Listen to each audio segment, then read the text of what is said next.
嗱，咁去到18號呢，我哋一家人呢就係受到米師傅嘅呢個盲盒旅行團啦。咁我哋就一家人呢就係去到嗰一日朝早5點 AM 呢，咁我哋就收到米老師嘅活動嘅指南 send 咗一個 Word 檔過嚟。因為我哋係8點要到機場，咁原來呢就係去名古屋。我自己都未去過嘅，咁啊，因為以我所知呢，名古屋正常啦，去日本通常都係會攞嚟做中轉站，或者係最多留1至2日嘅地方嚟嘅啫。如果你話6日一鳩留喺名古屋呢，咁就係好似少少係厭老嘅。多米酒店呢，咁其實大家如果有留意呢嗰幾日嘅 story 呢，大家應該都知道呢房間嘅惡劣嘅情況係點樣噶啦。之後聽米老師講翻呢，係一個大約係150尺嘅地方，咁就住咗我哋3個人，連埋3個大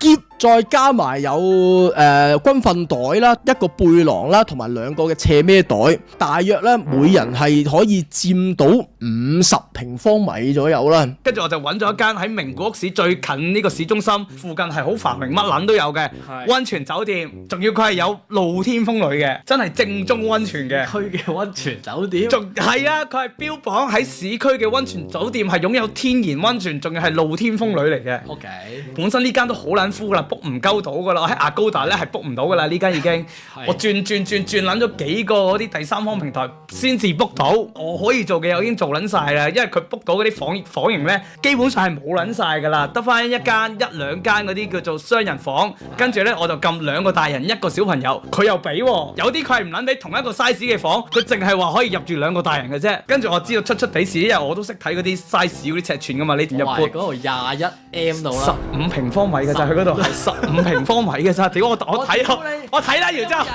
我有人識，15平方一個人都嫌窄啦，大概85尺到啦，15平方你乘翻10啦。我 book 完嘅時候咧，我都心諗應該問抽喎。其實如果你夾硬要去嗰啲郊鄉少少嗰啲又煩啊嘛，咁最好就梗係喺市區度揾咗一間溫泉酒店啦。咁我 book 完之後，我心諗喂都好似奶奶地嘅喎，我就 send email，即係我 book 嘅時候咧，我已經喺嗰個備註嗰度寫話有冇機會可以加到一張 extra bed。佢想做，但係物理上做唔到應該。我係有落咗個 remark 嘅，睇下有冇機會可以加到張小童嘅床啦。跟住我都唔係好放心噶啦，我再 send email 去俾佢嗰間酒店官方嘅 official 嗰度，再同佢講我 book 撚咗呢間房噶啦，會唔會有機會可以加到張床啊？唔撚覆我嘅，冇覆過。然之後我再去 Flash 嗰度再揾啊 IG 嗰啲乜撚柒都揾晒，又係 send 同一段嘢俾佢，全部唔覆你，冇撚覆過我㗎。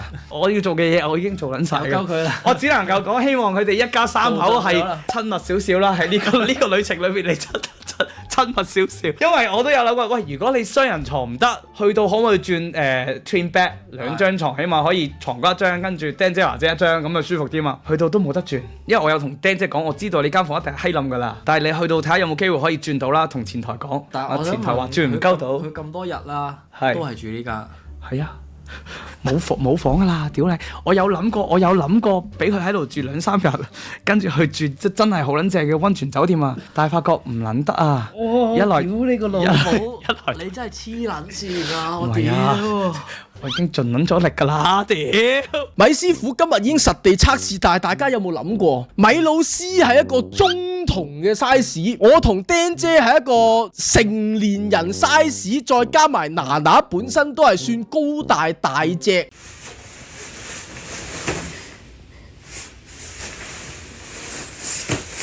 係啱好3個人瞓到㗎。米老師就話3個中童輕鬆可以瞓喺度喐都唔喐啫，再加埋一個大家見到啦，佢瞓碌過去再瞓，完全講緊係唔喐嘅底下，你係可以揼瞓到3條友喺嗰張床度。我呢，喺嗰5晚呢，我就好似小龍女咁瞓。小龍女係點瞓嘅呢？小龍女就係咁瞓，我就瞓正喺嗰張床嗰個邊嗰條罅嗰度。邊邊咧，通常張床咧會有個位零舍凸起咗少少噶嘛，我就係一半身體咧喺個凌空，一半嘅身體咧就喺個床上面。如果我一轉身，我一定係撲街噶啦。我呢5日咧，我就係好似小龍女咁樣瞓，瞓鋼線咁樣瞓啊！咁樣瞓都算啦，因為咧娜娜咧，其實佢嘅睡姿啊，佢嘅睡相咧係真係有少少混亂嘅。娜娜佢夜晚瞓個頭咧係向東面嘅。OK， 即係向正面咁樣瞓喺個枕頭上邊。第二日起身咧，娜娜咧佢個頭咧係會去咗南面嘅，係會去咗個床尾嗰度啊。有陣時甚至乎咧瞓下坐咗起身，然之後再瞓嘅。但係問題係佢係瞓着咗嘅。娜娜佢呢個即係瞓覺嘅時候咁多色水嘅情況下咧，我喺呢5日入面咧，我係俾佢毆打，但係佢係唔知情嘅，即係不知者不罪啦。我係俾佢毆打醒咗超過5次啊！都算啦，因為咧，其實3個人瞓咧，最大嘅問題就係張被咧，其實係完全係cover唔到3條友嘅。首先，我哋3個人瞓咗喺度，然之後張被就係得咁大嘅啫。好多時候咧，我係有一半嘅身體係蓋唔到被嘅，因為我自己咧瞓覺嘅時候咧，嗰個需要保護嘅感覺係好強嘅，而我冚唔到被咧係好難瞓得着嘅。咁啊，亦都係因為我冚唔到被嘅情況下咧，基本上咧5晚嚟講咧，我諗睡眠質素咧，如果100分滿分嚟講啦，比盡我諗都係得20分嘅啫。基本上齋講睡眠嚟講咧，呢5日我已經係生不如死啦，可以話係。再加上即係瞓得差都算啦。因為如果大家有留意我呢幾日嘅動向咧，米老斯佢嘅安排咧，我會形容啦係接近係軍訓級數啊。首先第一日去到見到一個咁惡劣嘅睡眠環境呢，已經係出咗事啦。嗱，首先你係一定係瞓得唔好噶啦，然後呢，喺第2日呢，係已經即刻有活動嘅安排啦。Legoland 再加水族館，咁好死唔死呢？我哋去過大阪嘅 Legoland。諗住咧就一個室內細細地咧，沼沼地，即係唔需要話咩太多期望。原來唔係嘅，名古屋嘅 Legoland 咧有少少似海洋公園嘅，幾大，亦都係幾需要花時間喺入面嘅。喺入面都係玩咗唔算係好短嘅時間啦。咁佢個好在咧就係佢個水族館咧就係黐住個 Legoland，咁然之後咧喺嗰度咧你當係已經係可以玩足1日噶啦。咁然之後咧，因為咧米老師咧佢係有幫我哋5日嘅酒店咧係安排早餐嘅，而早餐嘅食用時間咧係由7點到9點嘅。本身食早餐都係戇鳩噶啦，旅行食早餐直頭係戇撚柒鳩。但係好死唔死咧，米老師就幫我 book 足5日嘅酒店早餐，係唔平嘅，係每人係計錢嘅，而實際上我只係食咗2日。咗成件事個觀感好少少咧，我幫佢哋加埋錢去包埋佢哋嘅早餐噶啦。好老實講，酒店早餐咧正常係唔加嘅，正常都係出去食會好少。唔係，係弱智先加咯，只能夠講。我只能夠講加成嚿水喎。我唔知加幾多啊，仲正路係加成嚿水啊。總之我喺我能力範圍內，我做得嘅嘢我已經做撚晒㗎啦。而嗰2日係冇得唔食，因為旅行嘅第2同第3日，佢已經係幫我 book 咗分別各一組嘅8點半要喺名古屋站上車嘅全日 day tour 啊。所以呢，正就係因為8點半我要去到名古屋站，上唔到車就去唔到噶啦。點3我哋就要開始食嘢，落去酒店食自助餐，然之後呢食完就要喺我哋嘅酒店就搭幾個站。翻去名古屋車站就上佢嗰架 day tour 嘅巴士，基本上每日再加埋呢個睡眠質素係得20分嘅情況下，每一日係過住生不如死嘅生活。因為咧名古屋呢個地方咧，其實佢市內咧係冇乜嘢玩嘅，無論係夾公仔啦、Animator 啦、一啲動漫嘅商店啦，係好少噶，係好難揾到一啲娛樂嘅地方。而實際上咧，去到名古屋咧，你一定係要報 day tour。如果你唔報 day tour 咧，你喺名古屋入面咧，其實係冇乜嘢做嘅。所以實際上雖然話就米老師係有呢個地獄軍訓行程，而實際上你去得名古屋咧，係一定係咁噶。我哋第1日咧就係搭咗2個鐘頭車去高山市。咁然之後呢，我哋去到高山市嗰度食嘢啦、買嘢啦。咁然之後呢，再喺高山市再搭多差唔多9個字，就去到白川鄉。咁又係一個好靚嘅地方嚟嘅。我自己覺得啦，係一個唔錯嘅體驗。雖然來回車程已經係4粒鐘，但係我可以話係無悔嘅。我覺得爭啲嘅地方呢，就係因為佢有特別提到高山市呢，一定係要食呢個飛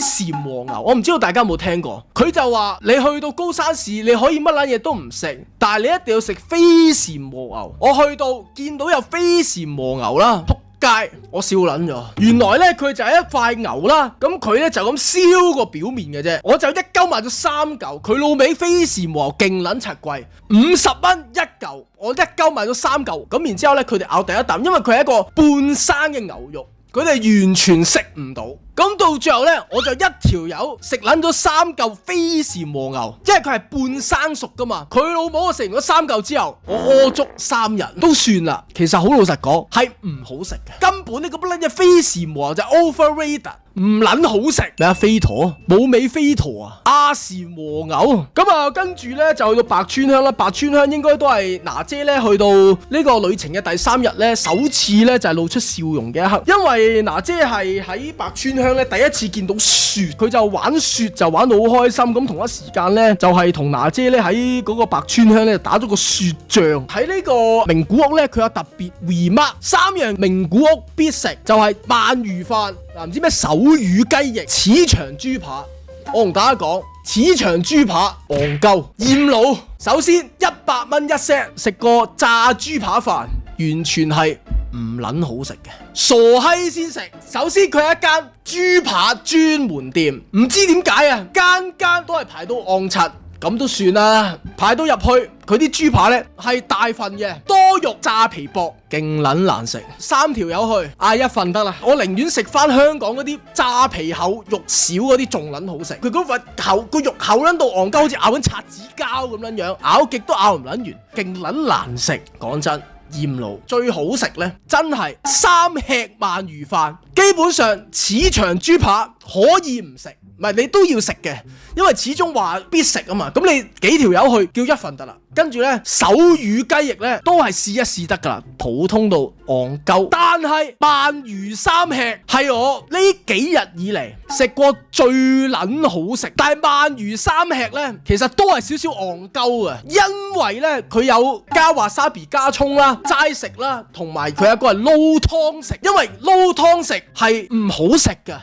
其實鰻魚一食得噶啦，原味或者係你加少少華沙比加少少蔥都俾盡嘅。其實華沙比蔥都唔撚使加。佢嗰個鰻魚點解咁撚好食？因為佢嗰個鰻魚呢，上面嗰啲肉係腍嘅，下面嗰塊皮呢係脆嘅，食落嘅鰻魚係可以食到唰唰聲嘅。勁撚好食，加湯係戇鳩啊！我覺得勁撚難食。咁然之後撈華沙比撈葱，我覺得 OK 嘅。但係如果你話3食嚟講呢，我自己啦最 good 就係乜撚嘢都唔好搞。就咁個鰻魚飯就咁拍已經係最撚好食噶啦。基本上名古屋呢，佢嗰啲所謂名物呢，我就食得嘅呢都食晒噶啦。咁然之後就俾米老師就 fit 鳩咗去 Parko 就冇開，就特登叫我去啦咁樣嚇。咁呢啲都唔使特別提嘅，預咗佢會有啲鳩搞或者係甚至乎係懟咗先算啦嗰種。Parko 係一間大商場嚟噶嘛，成日中喎。我完全冇諗過佢會有休館啊！你明唔明啊？即係你當佢係朗豪坊咁撚樣啦，朗豪坊1年365日佢都會開咁，佢唔會休館噶嘛。你最多係年初一嗰啲鋪頭唔開啫，但係商場會開噶嘛。屌你老味 Parko 都可以休館，點樣先可以撞到啫？你每個旅程都撞一撞。其實我冇寫過行程俾佢話一定要去嘅，我就同佢講話你附近有 Parko 你可以去行下啫。咁佢又真係走去行喎，點知又真係撞正佢咁啱有休館喎，我真係未撚見過喎。咁你蒙古跟住有個咩黑市又冇撚咗？我真係唔知，我真係泰國日星期5市集，星期6去。係，米老師個黑市啊！喂，我週5市集，我啱啊！撲你個臭街，今日週6，我唔記得咗。屌你！我真係唔能知啊！屌你！咁跟住呢，我哋就去咗啲宮崎駿吉卜力嘅主題樂園。唯一值得去就係名古屋近嘅吉卜力。我喺度同大家透露埋啦，係有嘅，因為其實都難 book 嘅。我上次即係你有透露過，因為我上次問，因為吉卜力咧，佢入場券一張啦，係，跟住入邊啲場館有另一張嘅喎。係，佢本身呢個場咧係已經包咗3個場館你可以去到㗎啦，有2個咧係真係搶唔到、買唔到嘅，有2個去唔到嘅啫，有3個佢係去到嘅。好老實講啦，都係厭勞啊！首先，佢嗰幾個場館都唔撚識嘅，唔係主流嘅嘢嚟噶。總言之，佢就係一個 public area。好撚大嘅地方，好多唔同嘅立雜嘅嘢，你要俾錢入唔同嘅場館，再喺場館入面俾錢玩唔同嘅嘢，基本上呢，就係咁俾錢咯。你當就係去到吉卜力，然之後入面嗰啲嘢呢，我覺得啦就係、如果你係一個宮崎駿嘅 die hard fans，你去到呢，你應該會好開心嘅。但係如果你話你只係一啲普通嘅宮崎駿熱門嘅嘢，你睇過呢，即係譬如龍貓啊、千千尋啊，其實你去到咧完全係冇 feel 嘅，唯一咧最開心就係坐咗佢嗰個貓巴士，但係貓巴士咧都係要俾錢嘅，即係每嚿嘢，總之就係你入到去所有嘢你都要係咁俾錢啦。旅程嘅第4日就去咗名古屋城啦。原來名古屋城咧佢已經係閉咗館2年噶啦。我其實比較中意咧，其實係睇呢啲名勝古蹟嘅。佢名古屋城咧，因為佢嗰個告示就話佢已經係一個危樓啦，咁就唔可以入去啦。去到就係睇出面咯。睇完出面咁行個圈咁就走撚咗啦，但係都 OK 嘅，因為喺名古屋城附近有個觀音廟可以拜神啦，有鴿可以俾你餵啦。我自己係幾中意嗰度，因為嗰一晚已經係名古屋嘅最後一晚啊嘛。咁然之後就喺嗰個大衰商店街嗰度就行街啦。咁然之後娜娜咧就幫我夾咗張凳翻嚟，鯊魚凳又擺到落篋喎。跟住就係食咗呢個 Chiikawa 嘅拉麵啦，勁撚難食。我已經係叫咗中 size 嘅拉麵，我已經冇叫大份啦。唔係好多啊！我未試過食拉麵呢，我食撚到係真係食唔撚到，難食到嘔啊！屌你！我唔知佢做乜撚嘢，佢冇其他嘢賣嘅，即係佢淨係做一樣嘢都可以做得唔好啊！佢成間嘢佢就係賣一款麵，賣小中大同埋超大嘅一款 Chiikawa 拉麵都可以做得咁撚難食。好多時候我哋話我哋人生我係專注做好一樣嘢就冇問題啊嘛！我未食過一款拉麵，我係要哇屌你！我真係食唔撚晒。我估唔到，即係雖然話就話即係去到個景幾靚，亦都係買咗少少酥粉，買咗少少周邊。我冇諗過係咁撚難食㗎，屌！成碗嘢我諗食咗一半啦，咁然之後咧就走撚咗。我覺得咧，因為我間多米酒店咧係有夜晚9點半開始，佢有個宵夜免費任食拉麵嘅，嗰個仲撚好食。最重要係咩啊？佢係有得免費狂任食拉麵㗎。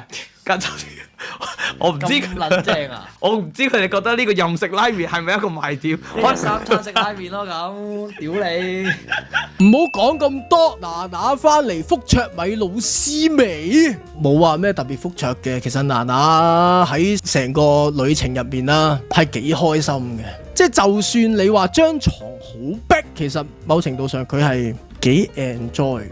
雖然我同釘姐喺呢個咁狹窄嘅環境下呢，未必瞓到好舒服，但係佢係好開心嘅。娜姐就同佢哋2個就夾喺張床度嘛。好溫馨啊！娜姐係笑得好開心㗎，因為佢可能都好耐未試過俾爸爸媽媽咁樣夾住瞓覺咧。好耐冇同爸爸媽媽一齊，好有安全感啊！其實會㗎喎，小朋友係啊，一定係。我覺得佢哋中意啫嘛，娜姐可能中意。小朋友係中意嘅。係啦，即係正如我頭先所講啦，我呢個旅程咧係為娜姐設計咧係6成㗎嘛佔。而家見到佢呢個笑容咧，我係有少少安心㗎。